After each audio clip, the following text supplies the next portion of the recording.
This also means that the relationship with the President Obama is going to be even more poisonous. I think it's a major pain in the neck for this White House. I think this White House and a lot of the world was expecting this election, if not to go the other way, at least to be a lot closer. Here with reaction is the great one, nationally syndicated radio talk show host Mark Levin. So there you have the president with contempt and outright loathing of the prime minister and his liberal media clapping seal audience there regurgitating basically the president's lines. Here's what I have a problem with, Mark. Prime Minister Netanyahu had to battle not only liberals in his own country, but the Obama machine on the ground there. The president didn't pick up the phone today, but he did call the president of Iran when he won. He did call Putin when he won. He did call Mohammed Morsi, who referred to the Israelis as descendants of apes and pigs. He called him when he took charge in Egypt. He called the president of Turkey. He called leaders when they won in China and in Saudi Arabia. Why can't he pick up a phone and call our #1 ally and the only democracy in the region? Why? He just said it. He doesn't like democracy. He doesn't like Congress. He's got a pen and a phone, and when Congress doesn't do what he says, he's off doing his best Benito Mussolini. He doesn't like Netanyahu. Netanyahu just won in a landslide. Obama's never won in a landslide.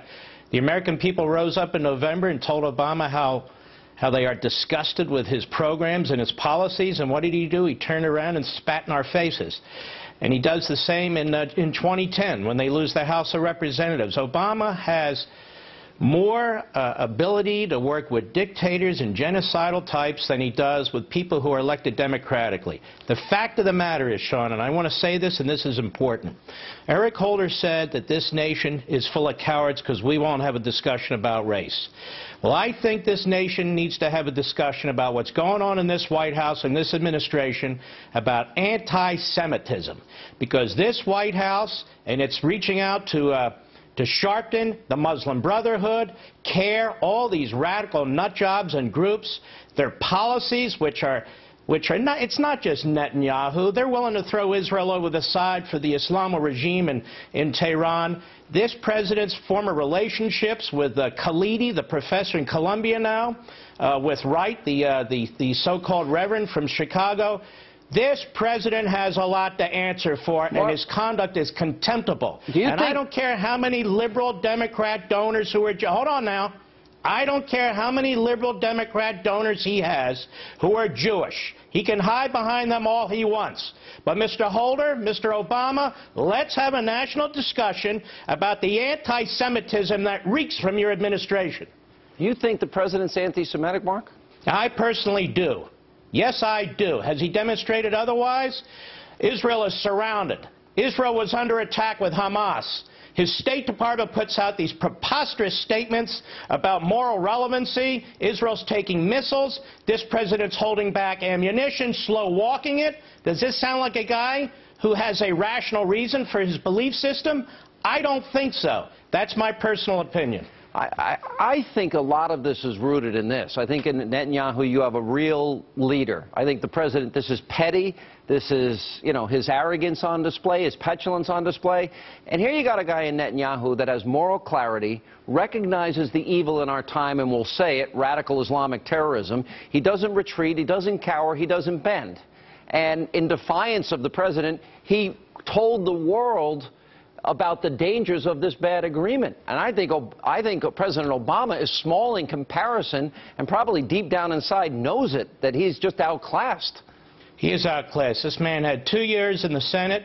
Before that, he had really no experience at anything other than rabble-rousing and sit in the back of the state Senate in Illinois and cavorting with the most radical, people imaginable. The fact of the matter is he resorts to his ideology. He's very thin-skinned. And he's very stubborn.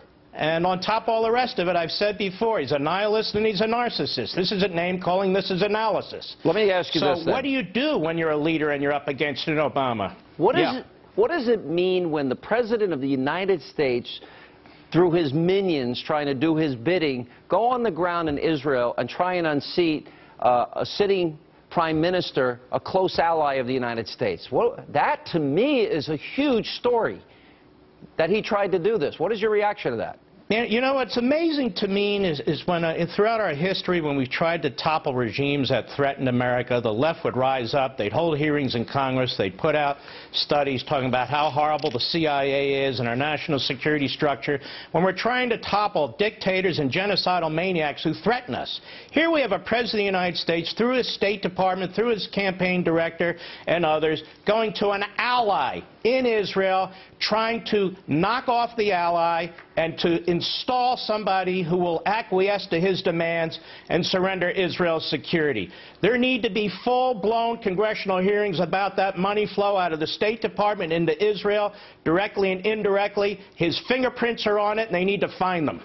He's nicer to Mohammed Morsi, the former head of the Muslim Brotherhood, than he has been to Netanyahu. Mark, good to see you. Thank you, sir. Appreciate it.